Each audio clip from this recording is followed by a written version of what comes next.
বেঙ্গালুরুতে নাকি খাবার খেয়ে এঁটো বাসনগুলোকে ওয়াইপার দিয়ে মুছে ফেলা হচ্ছে। তাতে আমাদের কি? এক বা দু বালতি জল বরাদ্দ, তারপরে জলটা কিনতে হচ্ছে। তো ভাবছি এতে আমাদের কি? এই সময়টা আমাদেরও আসতে পারে, যারা আমরা একটু সচেতন। এখন থেকেই আমাদের একটু এই জল অপচয়ের বিরুদ্ধে সজাগ হওয়া উচিত।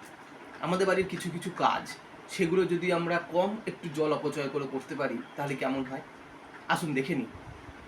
যদি এইটুকু ছোট্ট কাজ করতে পারি, এই ভিডিওটা দেখুন।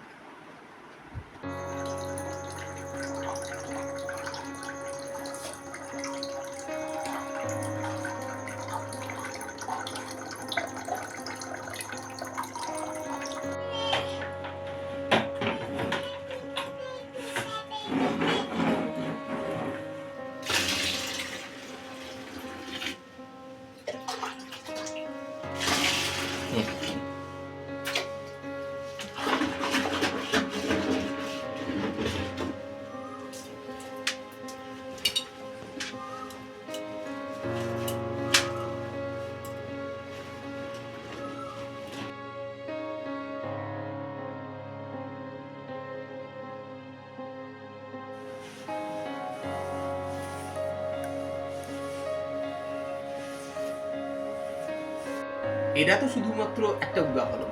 এরকম আরো অনেক রকম ব্যবস্থা করা যায়, যেগুলো আপনারা জানেন। একটু ভাবুন, জল বাঁচান, কারণ জলই জীবন।